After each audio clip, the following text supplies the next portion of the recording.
पहले टेस्ट हो जाएगी, पहले पढ़ ले थोड़ा सा। पहले टेस्ट दोगे, उससे क्या फायदा होगा?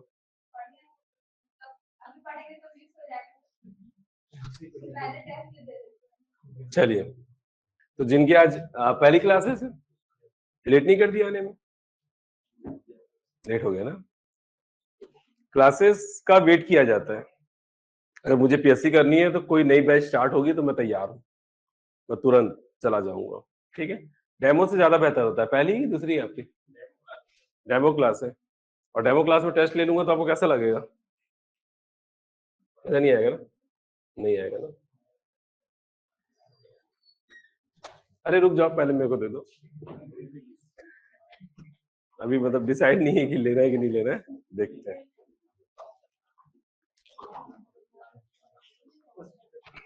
चलो पहले पढ़ लेते हैं। 22 नंबर का टेस्ट 22 नंबर का टेस्ट है। 20 मिनट दूंगा मैं आपको, और 20 मिनट शुरू होगा 10:10 पे। ठीक है, ये ठीक है ना? हम पढ़ेंगे फिर टेस्ट लेंगे, क्योंकि टेस्ट लेने के बाद आपका मेरे को बिल्कुल भरोसा नहीं है कि आप पढ़ने वाली इतनी भी स्थिति में रहोगे। क्यों? चलिए, क्या पढ़ रहे थे जल्दी बताइए। बेटी मालिक निर्माण प्रक्रिया, सॉरी, मध्य के मैदानी प्रदेश की हेडिंग डालिएगा, मध्य का मैदानी प्रदेश। बता दूं आपको, जो लोग नए हैं, हम पढ़ रहे हैं इंडियन ज्योग्राफी। हम पढ़ रहे हैं इंडियन ज्योग्राफी, हिंदी मीडियम। इधर हम लोग शक्ल से दिख जाते हैं ना हिंदी मीडियम वाले लोग। लिटरली कोई इंग्लिश मीडियम वाला बैठा हो तो अलग से दिख जाता है इंग्लिश मीडियम का। हिंदी मीडियम वाले हम सब लोग एक जैसे दिखते हैं, क्यों? है कि नहीं? मतलब ये बात है कि नहीं हम में ऐसा कुछ कि हम अलग से दिख जाते हैं? ये हमारी तारीफ है कि हमारी बुराई है? ये बताओ पहले। ये तारीफ है, वही समझ लो, उसी में खुश हो। हम पढ़ रहे हैं इंडियन ज्योग्राफी। इंडियन ज्योग्राफी सबसे पहला चैप्टर था जिसका नाम है भारत की अवस्थिति एवं विस्तार। अवस्थिति एवं विस्तार बताना चाहूंगा क्या हो गया और क्या क्या पढ़ना हो तो पढ़ ही लेंगे। ये हो गया है हमारा। दूसरा हम पढ़ रहे थे भूगर्भिक संरचना, यानी कि चट्टानी संरचना, ये भी हमारा हो गया। और तीसरा चैप्टर हम पढ़ रहे हैं भारत का भौतिक विभाजन, ये हमारा तीसरा चैप्टर है, जिसमें सबसे पहला भौतिक विभाजन जो था उसका नाम है उत्तर का पर्वतीय प्रदेश। होने को तो ये भी हो गया हमारा। और दूसरा हम पढ़ रहे हैं मध्य का, ऐसे ही हमने भारत को 6 भागों में बांटा है ना, 6 भौतिक विभाजनों में बांटा है। पहला उत्तर का पर्वतीय प्रदेश, दूसरा मध्य का मैदानी प्रदेश। हम पढ़ रहे हैं मध्य का मैदानी प्रदेश, जिसकी विशेषता हमने कल देखी थी। आज हम देख रहे हैं निर्माण प्रक्रिया। और जब नहीं लिख रहे हो तो लिख लो थोड़ा सा, ये क्या छूटा है, क्या पढ़ रहे हैं, ये सब पूरा क्लियर होना चाहिए। ठीक है, चल मध्य के मैदानी प्रदेश में आइए, सबसे पहले देख लेते हैं निर्माण प्रक्रिया। ये निर्माण प्रक्रिया का प्रश्न भी कितने शब्दों में बनेगा तो बता दीजिए। 30 शब्दों का प्रश्न है। मध्यवर्ती मैदान की निर्माण प्रक्रिया के बारे में बताइए, वर्णन करिए। बात समझ में आ रही? जब यहां से प्रश्न आएगा तो उसमें सबसे पहला पॉइंट क्या होगा? पहला पॉइंट बता दीजिएगा कि भूगर्भ शास्त्रियों के अनुसार, भूगर्भ शास्त्रियों के अनुसार मध्यवर्ती मैदान में, भूगर्भ शास्त्रियों के अनुसार मध्यवर्ती मैदान के निर्माण में अंतर्जात बल और बहिर्जात बल। अंतर्जात बल किसको बोलते हैं? इंटरनल फोर्स को। आंतरिक बल को अंतर्जात बल बोलते हैं। आंतरिक बल की जगह मैंने क्या लिखा है? अंतर्जात लिखा है, ज्यादा अच्छा लगता है। और बहिर्जात बल की, बाह्य बल की जगह मैंने क्या लिखा है? बहिर्जात बल, थोड़ा अच्छा लगता है इसलिए लिखे हैं आप भी। ठीक है, तो भूगर्भ शास्त्रियों के अनुसार मध्यवर्ती मैदान के निर्माण में 2 बलों की प्रमुख भूमिका थी। पहला कौन सा बल? अंतर्जात बल। और दूसरा कौन सा बल? बहिर्जात बल। और अंतिम रूप से बहिर्जात बल द्वारा निक्षेप प्रक्रिया से किसका निर्माण हुआ है तो बता दीजिएगा। मध्यवर्ती मैदान का क्या हुआ है? निर्माण हुआ। पहले लिख लीजिए, फिर कहानी समझते हैं। तो भूगर्भ शास्त्रियों के अनुसार मध्यवर्ती मैदान के निर्माण में अंतर्जात बल और बहिर्जात बल दोनों की प्रमुख भूमिका रही है, लेकिन अंतिम रूप से बहिर्जात बल द्वारा निक्षेप प्रक्रिया से कौन बना, क्या बना, मध्यवर्ती मैदान बना। बात समझ में आ रही? अब देखिए एक बात और समझिएगा, ये जो लिखा हुआ है वो तो याद हो ही जाएगा, लेकिन समझ लोगे तो याद करने में थोड़ी आसानी हो जाएगी। ये बना ग्रेट हिमालय, ये फिर बना मिड हिमालय, शिवालिक हिमालय, ये है हमारा मध्यवर्ती मैदान और ये है प्रायद्वीपीय पठार।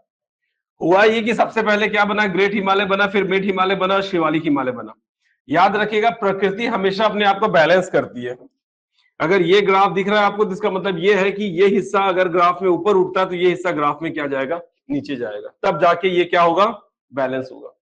अगर ये बोलूं कि क्या बोलते हैं, ठीक है, तो ये अगर कुछ ऐसी संरचना, ये क्या नजर आ रहा है, ये पर्वत नजर आ रही है, घाटी नजर आ रही है ना, तो ये अगर मैं लाइन ऐसा खींच दूं तो ये पर्वत का ये हिस्सा क्या है, जमीन से उठा हुआ है, तो घाटी जमीन में क्या होती है, धसी हुई संरचना है। घाटी जमीन में धसी हुई संरचना है, पर्वत जमीन से उठी हुई संरचना है। तो जहां पर्वत उठी हुई है, घाटी धसी हुई है, बैलेंस हुआ कि नहीं हुआ? बात समझ में आ रही है? तो प्रकृति हमेशा अपने आप को बैलेंस करती है। अगर दुनिया में अगर आदमी है तो औरत भी है, दिखाओ ना, आदमी औरत, लड़का लड़की, ठीक है, तो अगर आदमी है दुनिया में तो औरत भी है। ये प्रकृति बैलेंस करती है। कोई भी ऐसा राज्य नहीं है जहां पे सिर्फ आदमी है, यहाँ पे सिर्फ औरत ही औरत है, ऐसा नहीं है। क्लियर? प्रकृति ये भी बैलेंस करती है कि अगर कहीं किसी माँ से अगर बेटा हो रहा है तो बेटी भी होगी, मतलब लड़का हो रहा है तो लड़की भी होगी। ऐसा नहीं कि सिर्फ लड़के ही लड़के हो जा रहे हैं।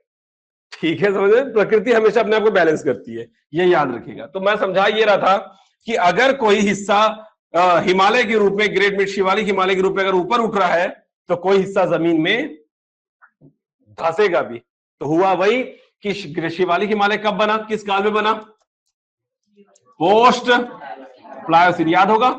यही वो पोस्ट प्लायोसीन काल था जब शिवालिक हिमालय बना। तो उसी पोस्ट प्लायोसीन काल में उसके दक्षिण में एक बहुत बड़ा सा क्या बना, गड्ढा बना। क्या बोलेंगे, गड्ढा, जिसको हम क्या बोल रहे हैं, महाखड्ड।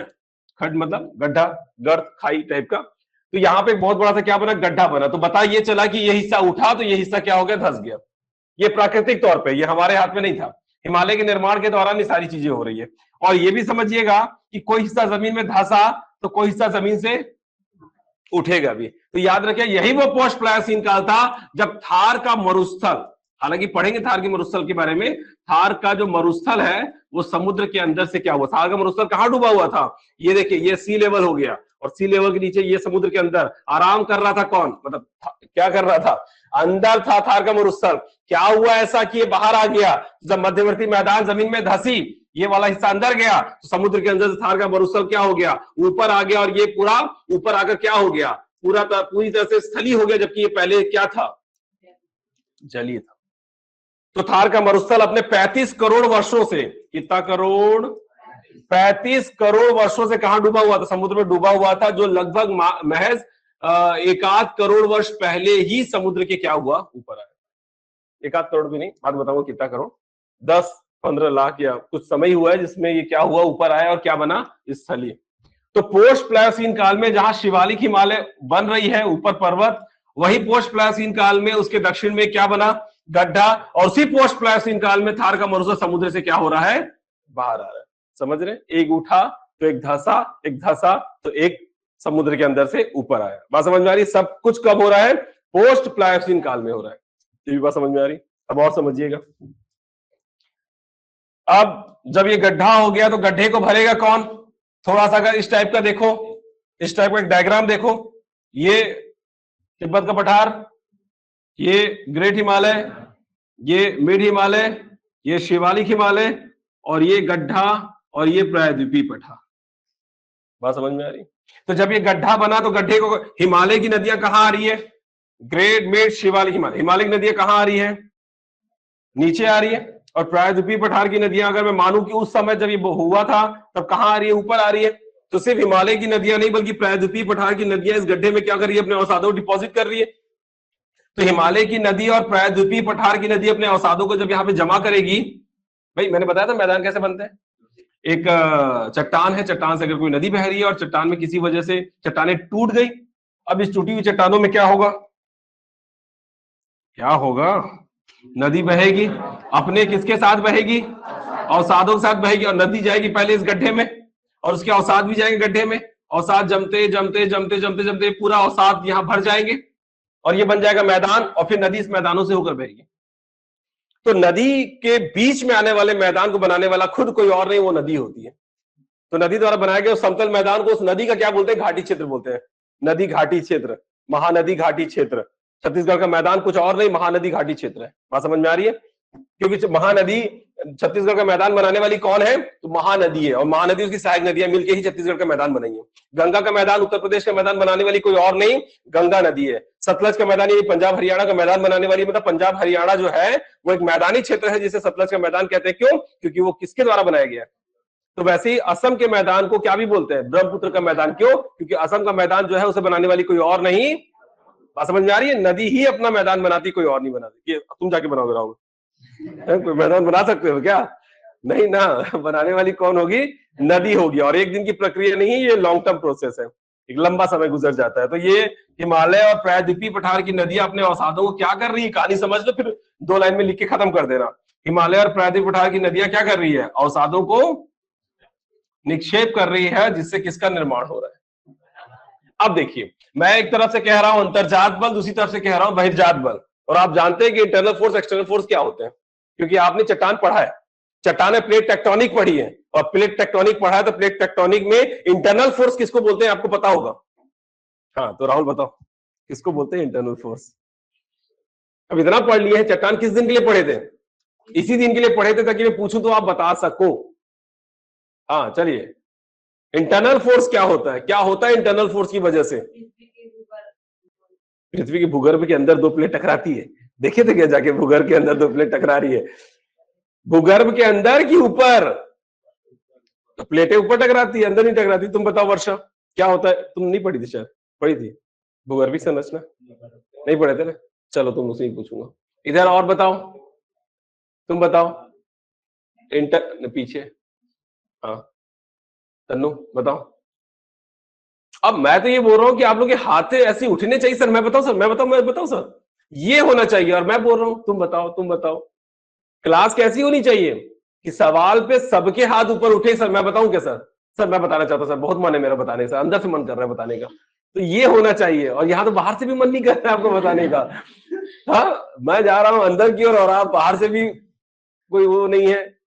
समझ रहे? एक विद्यार्थी कैसा होना चाहिए? जो पढ़ी हुई चीजों पे तुरंत बताने का डेयरिंग रखता हो, यानी बताना चाहे। क्यों? तुम बताओगे? हाँ चलो बताओ। ऐसे ही तो था राहुल। अरे वो छोड़ो, तुम अपना बताओ। ऐसे ही तो था, वैसे ही था। पृथ्वी के अंदर भूगर्भ में जब ऊपर पृथ्वी के ऊपर पृथ्वी के अंदर भूगर्भ में और पृथ्वी के ऊपर जब 2 प्लेटें, ऊपर की अंदर, भू मतलब गर्भ मतलब, तो अंदर प्लेटें टकरा रही कि ऊपर प्लेटें टकरा रही है? प्लेट किसको बोलते हैं? जो ऊपरी सतह जो है क्रस्ट, उसके टूटने के, उसकी टूटी हुई चट्टानें क्या कहलाती है? प्लेट। तो ऊपर टकराएगी कि अंदर टकराएगी? तो फिर भूगर्भ क्या बोल रहे हो? तुम लोग एक ही रहे, भूगर्भ में प्रत्यावर्तन से तिब्बत का पठार बना, तो भूगर्भ प्रत्यावर्तन। अरे भैया, पृथ्वी के अंदर लगने वाले बल को ही तो कहते हैं आंतरिक बल। इंटरनल फोर्स किसको बोलते हैं? जो अंदर लगता हो। और एक्सटर्नल फोर्स जो पृथ्वी के, बात खत्म। पृथ्वी के अंदर लगने वाला बल इंटरनल फोर्स, आंतरिक बल। पृथ्वी के बाहर लगने वाला बल, कितना मुश्किल है, इतना ही था। अब अगर मैं बोल रहा हूं कि इंटरनल फोर्स क्या है, तो कौन सी क्रिया या कौन सी तरंग जो थी, याद आ रहा है कुछ, जिसे मैं इंटरनल फोर्स बोला था? पृथ्वी के अंदर लगने वाला संवहनीय तरंग। पृथ्वी के अंदर जो क्या चल रही है? संवहनी तरंग चल रही है। ऐसा मुंह बना के बैठे हो जैसे पहली बार सुन रहे हो। तुम तो पहली बार सुनोगे ना, तो तुम मुंह बना सकते हो। बाकी वो लोग क्यों मुंह बना रहे हैं जो लोग पुराने हैं? अरे हॉट स्पॉट सुने? हॉट स्पॉट से निकलने वाला मैग्मा संवहनी तरंगों के रूप में ऊपर जाता है, क्रस्ट से टकराता है, क्रस्ट को तोड़ता है। हाँ या ना? हाँ। तो संवहनी तरंग से प्लेटें क्या हो रही है, चट्टानें क्या हो रही है? तो बोलो टूट रही है। पृथ्वी के अंदर लगने वाले बल से चट्टानें क्या हो रही है? टूट रही है। और टूट कर क्या हो रही है? बोलो, खिसक रही है। खिसकने को ही तो कौन सी क्रिया बोलते हैं? विवर्तनिकी क्रिया कहते हैं। जब प्लेटें पास आए या दूर जाए तो ये सिर्फ और सिर्फ हो रहा है किसकी वजह से? और प्लेटों के खिसकने की क्रिया को कौन सी क्रिया कहते हैं? और पृथ्वी के अंदर लगने वाले इंटरनल फोर्स को ही, अब प्लेटें खिसक किस वजह से रही है? इंटरनल फोर्स से खिसक रही है, और इंटरनल फोर्स से खिसकने वाली क्रिया को विवर्तनिकी क्रिया कह रहे हैं। तो इंटरनल फोर्स कुछ और नहीं, कौन सी क्रिया को ही बोलते हैं? विवर्तनिकी। प्लेट विवर्तनिकी नहीं, विवर्तनिकी क्रिया को, मतलब प्लेटों के खिसकने को ही हम क्या बोलते हैं? इंटरनल फोर्स बोलते हैं। तो अगर प्लेटें खिसक रही है तो कौन सी क्रिया हो रही है? विवर्तनिकी क्रिया हो रही है, जो किसकी वजह से हो रही है? तो इंटरनल फोर्स की वजह से हो रही है, बस बात खत्म। तो प्लेटों का खिसकना, अगर मैं बोल रहा हूं कि यहां पे विवर्तनिकी क्रियाएं हो रही है, तो ये कौन से बल की वजह से हो रही है? इंटरनल फोर्स की वजह से हो रही है। दूसरा, बात एक्सटर्नल फोर्स की करें तो एक्सटर्नल फोर्स में क्या हो रहा है? अपरदन हो रहा है, अपक्षय हो रहा है, और निक्षेपण हो रहा है। मतलब अपरदन अपक्षय से चट्टानें टूटकर क्या बन रही है, और निक्षेपण की प्रक्रिया से उसी मिट्टी के जमने से फिर से क्या बन रही है? बात समझ में आ रही है? तो याद रखेगा, मिट्टी किस कैसे बनती है? अपरदन की वजह से। और फिर से चट्टान किसकी वजह से बनेगी? जब कोई चीज जमी रहे, और बताया तो था निक्षेपण की प्रक्रिया से अवसादें क्या होती है, जब किसी जगह पर जमती है तो जमने रहने के एक लंबे समय के बाद वो फिर से क्या बन जाती है। तो बताना ये कि पृथ्वी के बाहर प्राकृतिक रूप से क्या हो रहा है, किसी ने बताया नहीं, लेकिन चट्टानों का धीरे धीरे क्या हो रहा है? अपरदन हो रहा है, और वो धीरे धीरे क्या बन रही है? मिट्टी बन रही है। और वही मिट्टी किसी गड्ढे में अगर जम रही है तो जमे रहने के एक लंबे समय के बाद वो फिर से क्या बन रही है? तो ये बाहर लगने वाला कौन सा बल है? और अगर आप पूरा इसका सार समझना चाहोगे तो सार क्या कहता है कि जहां चट्टाने क्या हो रही है, एक तरफ से जो इंटरनल फोर्स है, इंटरनल फोर्स की वजह से चट्टाने क्या हो रही है? तो बोलो खिसक रही है। और जब खिसकेगी तो एक दूसरे के पास आएगी, और जब पास आएगी तो एक के अंदर धंस के दूसरा हिस्सा उठेगा। तो उठने से किसका निर्माण हुआ? पृथ्वी के इंटरनल फोर्स की वजह से जरा झटका पड़ा, चट्टाने टूट के ऊपर आ गई, क्या बन गया? तो याद रखना, पृथ्वी के अंदर के इंटरनल फोर्स की वजह से पृथ्वी की सतह पर क्या बन रहे हैं? पर्वत और पठारें बन रही है। जहां पहले मैंने क्या बताया था, इसे भूपृष्ठ बताया था। भूपृष्ठ क्या थी? जब गर्म पृथ्वी धीरे ठंडी हो रही थी तो भूपृष्ठ का निर्माण हुआ था। किसी प्रकार से इसमें कहीं चट्टानों में टूट फूट नहीं था। अब पृथ्वी की इंटरनल फोर्स की वजह से चट्टानें क्या होने लगी? टूटने लगी, एक दूसरे के ऊपर धंसने लगी। जब एक अंदर जाएगी दूसरी क्या हो जाएगी? ऊपर उठेगी। ऊपर उठेगी तो क्या बनने लगा? पर्वतें बनने लगी, पठार बनने लगा। तो ये कह रहा हूं कि इंटरनल फोर्स की वजह से, विवर्तनिकी क्रियाओं की वजह से पृथ्वी की सतह पर किसका निर्माण हो रहा है? पर्वत पठारों का निर्माण हो रहा है, जिससे पृथ्वी क्या हो रही है? असमतल हो रही है। मतलब एक बल जो है वो पृथ्वी को क्या बना रहा है? असमतल बना रहा है। और वो बल कौन सा बल है? इंटरनल फोर्स है। और वहीं दूसरी तरफ से पृथ्वी के बाहर लगने वाला बल कौन सा? एक्सटर्नल फोर्स, जो अपक्षय को चलो हटा भी दो, तो एक हो गया अपरदन और एक हो गया।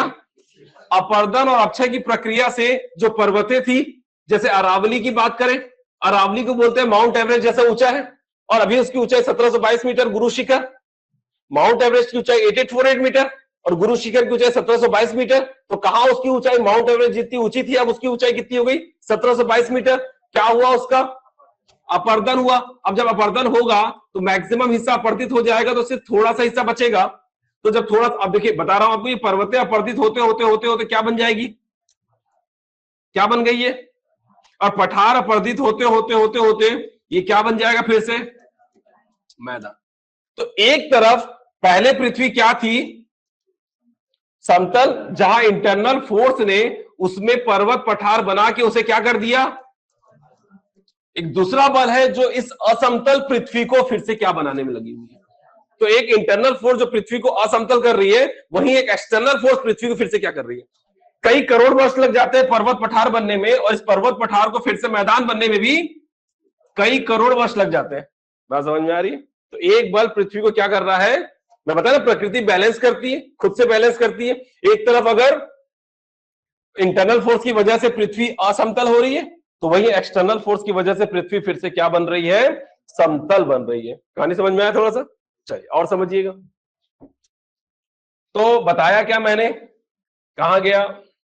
अब आइए इस लाइन पे आइए, देखिए छोटी सी लाइन थी लेकिन समझने में टाइम लगा।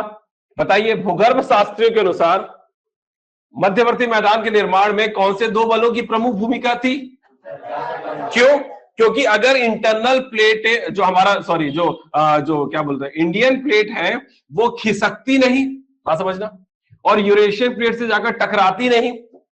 ये प्लेटों का खिसकना कौन सा बल है, इंटरनल फोर्स, यानी कि तो प्लेटें खिसकती नहीं, यूरेशियन प्लेट से टकराती नहीं, तो हिमालय, और हिमालय बनता नहीं, शिवालिक हिमालय बनता नहीं, तो गड्ढा भी, तो गड्ढा बना तो किसकी वजह से बना, इंटरनल। गड्ढे बनते हैं, पर्वतें बनती है, पठारें बनती है, गर्त बनते हैं, खाई बनते हैं, तो किसकी वजह से। तो याद रखिएगा ये जो मध्यवर्ती मैदान वाली जगह पर गड्ढा हुआ वो किसकी वजह से हुआ, हिमालय बन रही है किसकी वजह से बन रही है, प्लेटें खिसक रही है किसकी वजह से खिसक रही है, बात समझ में आ रही। अब जब गड्ढा हुआ तो क्या गड्ढा मैदान है, नहीं, अब क्या आएगा, अब बहिर्जात बल में हो ये रहा है कि अपर्दन, कहां गया, बहिर्जात बल में क्या हो रहा है कि एक कौन सी प्रक्रिया, अपर्दन, अपक्षय और निक्षेपण। अब अपर्दन के कारक क्या बताया था मैंने, मुख्य रूप से नदी, वर्षा, हवा, हिम नदी, ये सब किसके कारक है, अपर्दन के कारक है। अब अगर ये नदी बह रही है, अब अगर नदी बह रही है तो नदी करती क्या है, अपर्दन करेगी, अपर्दन करेगी तो अपर्दन से क्या बनती है, मिट्टी, जिसे उस नदी का क्या बोलूंगा मैं, तो नदी अपर्दन की क्रिया से किसका निर्माण की, अवसाद बना। ये कौन सा बल है, बाह्य बल है। इस गड्ढे में जब भी कहीं गड्ढा होता है नदी के बहने के दौरान, नदी के मार्ग में अगर कोई गड्ढा हुआ तो गड्ढा भराएगा, गड्ढा उसके अवसादों से भराएगा। तो यहां पर कहां गया वो गड्ढा, ये रहा गड्ढा। तो हिमालय और प्रायद्वीपीय पठार की नदियां अपने द्वारा बहाकर लाए हुए अवसाद को क्या करेगी, इस गड्ढे में भरेगी, तो भरेगी नहीं बोलना, निक्षेप करेगी। ऐसा भरेगी तो फिर क्या करेगी, टेक्निकल शब्दों का इस्तेमाल करें, बोलचाल की भाषा नहीं। तो यहां पर क्या करेगी, अवसादों को निक्षेप करेगी। तो निक्षेप होना भी कौन सा बल है, तो अपर्दन होना, निक्षेप होना, ये सब कौन सा बल है। तो बाह्य बल से क्या कर रही है, अवसादों को यहां पर क्या कर रही है, जमा रही है। तो यहां पर इंटरनल फोर्स की वजह से गड्ढा बना और एक्सटर्नल फोर्स की वजह से अवसादों के जमने से यहां पर क्या बना, मैदान बना। तो मैदान बनने में इंटरनल फोर्स भी है, और तो गड्ढा नहीं होता तो मैदान होता क्या। तो इंटरनल फोर्स एक्सटर्नल फोर्स दोनों की प्रमुख भूमिका है। लेकिन बात अगर अंतिम रूप से करें तो अंतिम रूप से मैदान बनाने में किसकी भागीदारी थी, बहिर्जात बल द्वारा। कौन सी प्रक्रिया से, निक्षेप, एक दिन में तो निक्षेप होगा नहीं, लगातार अवसादों जमते जमते जमते निक्षेप, लगातार निक्षेप प्रक्रिया से किसका निर्माण हुआ। लाइन समझ में आ गई, अब रट लिए, समझ में आ गया, लिख लोगे, क्या बोलोगे जल्दी बोलो। मध्यवर्ती मैदान के निर्माण में या भूगर्भ शास्त्रियों के अनुसार मध्यवर्ती मैदान के निर्माण में अंतर्जात बल और बहिर्जात बल दोनों की प्रमुख भूमिका थी, लेकिन अंतिम रूप से बहिर्जात बल द्वारा निक्षेप प्रक्रिया से मध्यवर्ती मैदान निर्माण हुआ। बात खत्म, समझ रहे, ऐसा रट लेने का, एक बार पढ़ डाला तो लाइफ, ये सब मालूम है, इसमें कोई कमी नहीं है, याद करने में क्यों दिक्कत होती है। ठीक है, समझ गए तो अब रट लोगे, लिख लोगे, है कि नहीं। लेकिन इतना नहीं है, अभी और रुकिए। अब उसके बाद ऐसा हुआ ये तो बता दिए, लेकिन ऐसा कैसे हो रहा है वो भी तो बता दो। ऐसा हुआ, इस तरीके से मध्यवर्ती मैदान का निर्माण हुआ, लेकिन वो निर्माण की प्रक्रिया क्या थी वो समझिएगा। बताइएगा सबसे पहले कि सब कुछ शुरू कब हुआ, इसकी शुरुआत, मध्यवर्ती मैदान के निर्माण की शुरुआत कब हुई, जब शिवालिक हिमालय बना। और शिवालिक हिमालय या हिमालय किस काल की संरचना है, तृतीय काल में। तो तृतीय काल में हिमालय के निर्माण के दौरान, बात समझ में आ रही है, हिमालय के निर्माण के दौरान, पूरा लिख लीजिए लाइन पहले, तृतीय काल में हिमालय के निर्माण के दौरान, बात समझ में आ रही है। और हिमालय में मुख्य रूप से कौन सा, आखिरी में शिवालिक हिमालय। मसला शिवालिक हिमालय बनने का नहीं, मसला हिमालय के पूरी तरह से बनने का है। और पूरी तरह से बनने में सबसे आखिरी में बनना किसका बनना होगा, शिवालिक हिमालय का। तो हिमालय के निर्माण के दौरान हिमालय के समानांतर, हिमालय के क्या बोल रहा हूं, समानांतर, फिर हिमालय के समानांतर, हिमालय के दक्षिण में देखिए समानांतर तो बोल रहे हो, लेकिन समानांतर के साथ साथ कहां, उत्तर में, क्योंकि हिमालय की दो ढालें होती है, एक उत्तरी ढाल और एक, तो जो लोग नए हैं मैं उनसे रिक्वेस्ट करूंगा कि कोशिश करें समझने का। इसलिए मैं उनसे कहता हूं कि बीच में आने का कोई तुक नहीं होता, क्योंकि बीच में आने से ना आपने इंटरनल फोर्स ना कुछ भी नहीं पढ़ा है, सिर्फ भूगर्भीय संरचना कुछ भी नहीं पढ़ा। अब अगर थोप रहा हूं कि समझो तो थोड़ा मुश्किल हो सकता है आपके लिए, तो पुराने वीडियो आपको देखने पड़ेंगे। तब तक पढ़ते रहिए जब तक कि आपको पढ़ना हो, फिर उसके बाद नई बैच आएगी तो स्विच कर लेना, और ये बैच अच्छी लग जाए तो इसी में रह लेना। कई बार क्या होता है कि बैच ही अच्छी लग जाती है, लोग अच्छे लग जाते हैं, तो मैं कहीं नहीं जाऊंगा, मैं यही रहूंगा, तो वैसा भी ठीक है। नहीं तो कोई नई बैच स्टार्ट होगी तो उसमें स्विच कर लेना, स्विच मतलब चले जाना उसमें, ठीक है। नहीं तो पुराने वीडियो जो है, पुराने वीडियो मतलब रिकॉर्डेड वीडियो जो है, उसको भी अगर डेली देखोगे तो मतलब वही होगा। करेंगे ऐसा?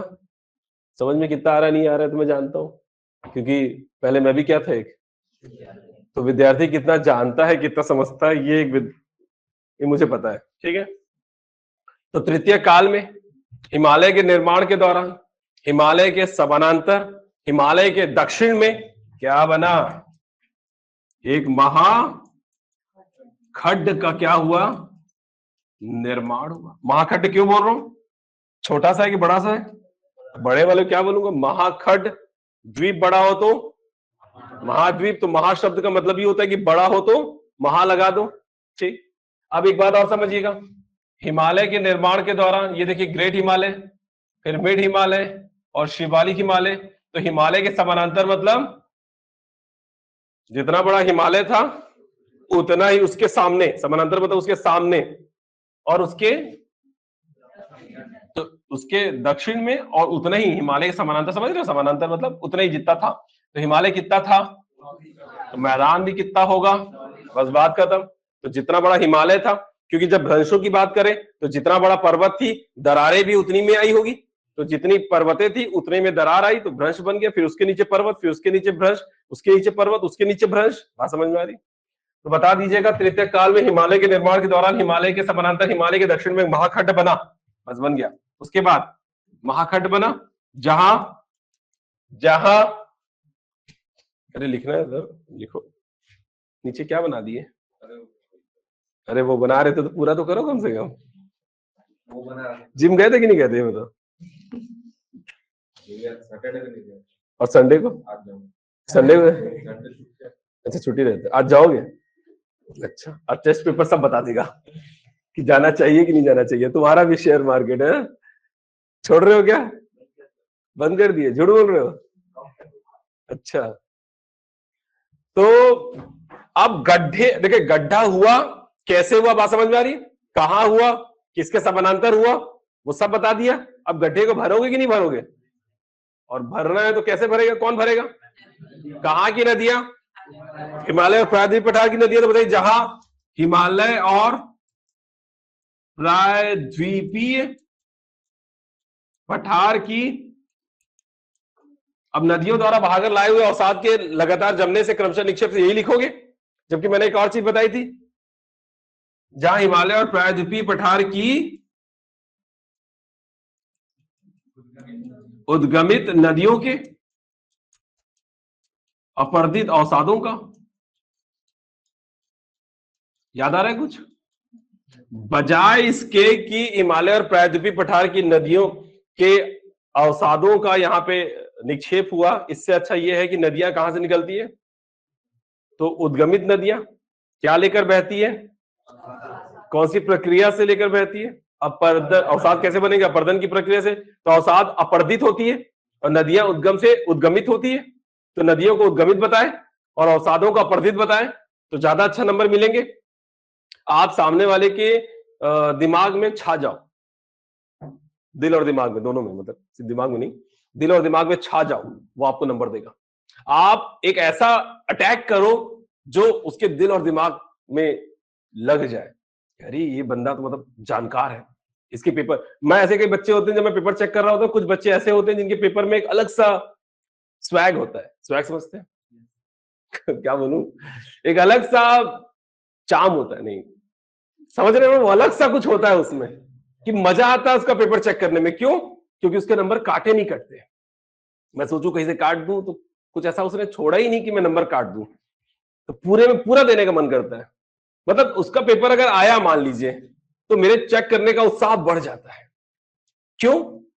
क्योंकि आज कैसा लिखा होगा, क्या इस बार भी मैं नंबर काट पाऊंगा कि नहीं काट पाऊंगा। और इस बार भी मैं नंबर नहीं काट पाया, और पूरा नंबर जितना पढ़ाया उतना लिखा है तो नंबर दूंगा मैं, जितना पढ़ाया उतने एज इट इज लिखा तो मैं नंबर दे देता हूं, और खुशी नंबर देता हूं। और कहीं कम नंबर, आधे नंबर कम हो रहे होते तो उसको ही बढ़ा कर दे देता हूं, ले। और बाकियों के कुछ कम हो रहे होते तो और काट देता हूं मैं। ये तो उसका नंबर, उसका नाम, उसका पेपर एक अलग सा बाकी पेपरों में वो रोल प्ले करता है। कुछ लोग ऐसे हैं देख के मन करता है काट दूं क्या एक ही बार में पूरा। ना राइटिंग ढंग का, ना प्रेजेंटेशन ढंग का, ना लिखने की शैली ढंग की, ना मात्रात्मक ढंग का। बात समझ में आ रही है? क्या करना चाहिए? समझ में आ गया ना क्या करना चाहिए? चलिए तो समझे। तो ये, अरे ये 15 हो गया, बता नहीं रहे हो आप लोग। फास्ट टेस्ट ले भी कि रहने दे? हाँ? चलो इसको तो खत्म करते, मध्यवर्ती मैदान को। मैदान तो खत्म कर देना, बीच में थोड़ा छोड़ेंगे मैदान को, बना के छोड़ेंगे। अच्छा अधूरा में बना के छोड़ दिया, भगवान ने आधा बना के छोड़ दिया होता तो क्या करते? वो तो भगवान ही तो पूरा बना के छोड़ेगा क्या? हाँ ये हुई ना बात। अरे होगा होगा, टेंशन मत लो। जहां बस एक लाइन दे दो मेरे को, 1 मिनट दे दो, मैं खत्म कर देता हूँ। मेरे को जानते नहीं हो, तब जब बोलो तब खत्म कर दूंगा मैं। सोचो एक को निर्माण प्रक्रिया को पढ़ने में कितना समय लगा दिया, जबकि लाइन कितनी थी? 3 ही लाइन थी ना, 1 2 और उसके बाद एक और, 2 मिनट में हो सकता था। अगर मैं आपको समय दे रहा हूं तो आप अपनी पढ़ाई को समय नहीं दे सकते क्या? इतने स्वार्थी कैसे हो सकते हो आप लोग? मैं क्यों रहा हूं? तो अगर मैं आपको समय दे रहा हूं तो आप अपने आप को क्यों समय नहीं दे रहे हो? ठीक। हाँ, तो जहां हिमालय और प्रायद्वीपीय पठार की उद्गमित नदियों के वर्धित अवसादों का क्या हुआ एक बार में कि क्रमशः, जिससे क्या बना? अरे किसका निर्माण कर रहे हो? बस बात खत्म। और उसके बाद यह पूरी प्रक्रिया जो शुरू से लेकर आखिरी तक, ये सारी प्रक्रिया शुरुआत तृतीय काल के कौन से काल से थी? क्या पोस्ट प्लायोसीन काल में अगर गड्ढा हुआ तो गड्ढा को भरने में समय लगेगा, और समय लगते लगते आप कहां चले गए? प्लीस्टोसीन में। याद आ रहा है कुछ? तो जहां प्लायोसीन आपका कौन से काल की संरचना थी? तृतीय। और प्लीस्टोसीन तो शुरू हुआ था कब? एक डैम बनना शुरू होता है 2000 में, और बन के तैयार 2000 मतलब 2020 में, और बन के तैयार हुआ 2024 में। तो जब इनॉग्रेशन करते हैं तो क्या बताते हैं कि कब से बनना शुरू हुआ था वो, कि कब का उद्घाटन है वो, तारीख क्या होती है? आपका घर बन रहा होता तो घर बनने की शुरुआत से आप उसमें तारीख लिखाते हो, कि जब बन के रेडी हो जाता है और इनॉग्रेशन होता है उस तारीख को लिखते हो? जब घर गृह प्रवेश होता है तो वो डेट होती है ना कि इस तारीख गृह प्रवेश हुआ था, कि बन रहा था, 5 साल लग गया बनने में, तो क्या 5 साल पुराना डेट डालेंगे क्या? नहीं, तो जो बना है उस तारीख को डालते हैं। तो जब मैदान कब बन के तैयार हुआ, मैदान अस्तित्व में कब आया, मैदान अपने वजूद में कब आया, तो क्या बताओगे? प्लीस्टोसीन। और प्लीस्टोसीन कौन सा काल है तो बता दीजिए? चतुर्थी काल है। तो ये पूरी प्रक्रिया तृतीय काल से शुरू होकर, तृतीय काल से शुरू होकर किस काल में खत्म होती है? चतुर्थी काल में समाप्त होती है। और जब जो समाप्त होगा उसको उसी काल में जानेंगे कि नहीं जानेंगे? तो चतुर्थी काल में समाप्त होती है, इसलिए मध्यवर्ती मैदान, याद आ रहा है मध्यवर्ती मैदान को किस काल की संरचना बताया था मैंने? मैदानी संरचना चतुर्थी काल की संरचना है, इसलिए मध्यवर्ती मैदान चतुर्थी काल की क्या है? संरचना है। बात खत्म। इसी 3 पॉइंट के साथ निर्माण प्रक्रिया को 30 शब्दों में लिख के दिखाना है आपको। बात समझ में आ रही है? कर पाएंगे ऐसा? चलिए, तो क्या बताया इसमें? सबसे पहला क्या बताया आपने? निर्माण प्रक्रिया। अब समझ रहे हैं? इसको आप क्रिएट करना चाहोगे तो क्या क्रिएट कर पाते अपने से? तो जो है सो रट लो और एज इट इज लिख देना, बस, और कुछ नहीं करना है। और क्या रटना है? भूगर्भ शास्त्रियों के अनुसार मध्यवर्ती मैदान के निर्माण में अंतर्जात बल और बहिर्जात बल दोनों की प्रमुख भूमिका थी, लेकिन अंतिम रूप से बहिर्जात बल द्वारा निक्षेप प्रक्रिया से मध्यवर्ती मैदान का निर्माण हुआ। रिवीजन किसको करना है, मुझे करना है कि आपको करना है? तो आप बोलोगे मैं बोलूंगा, तो बोलो। ठीक ठीक, हो गया हो गया। तीसरा, यह पूरी प्रक्रिया मतलब क्या, तृतीय काल अब कैसे हुआ वो बता दे। तृतीय काल में हिमालय के निर्माण के दौरान, और ज्यादा मन करे तो बता, हिमालय के निर्माण के दौरान जब इंडियन प्लेट का यूरेशियन प्लेट के भूगर्भ में प्रत्यावर्तन हुआ, उसकी वजह से, बात समझ में आ रही है? मन करे तो बताना, नहीं तो छोड़ देना। तृतीय काल में जब इंडियन प्लेट का यूरेशियन प्लेट के भूगर्भ में क्या हुआ, प्रत्यावर्तन हुआ, जिससे हिमालय का निर्माण हुआ, और हिमालय के समानांतर उसके दक्षिण में एक महाखंड का भी क्या हुआ, निर्माण हुआ। और महाखंड का क्या हुआ, निर्माण हुआ, जहां हिमालय और प्रायद्वीपीय पठार के उत्क्रमित नदियों के पर्दित अवसादों का यहाँ पे क्रमशः क्या हुआ, निक्षेप हुआ, जिससे मध्यवर्ती मैदान का क्या हुआ, निर्माण हुआ।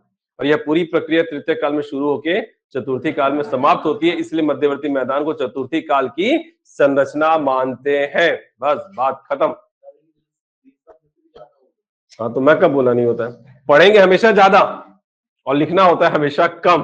तो अगर आपके अंदर कंसाइज करने का हुनर नहीं है तो आप फिर नहीं कर पाएंगे। 60 में बोलता तो आराम से कर लेते, थोड़ा आराम से कर लेते। 30 में बोल रहा हूं तो क्या करना पड़ेगा, तो करें, घर में बैठे थोड़ा होमवर्क करें, ये छोटा कैसे होगा बोल के, और जब छोटा हो जाए तो मुझे दिखा देना फिर किस शब्दों में करेंगे ऐसा। चलिए।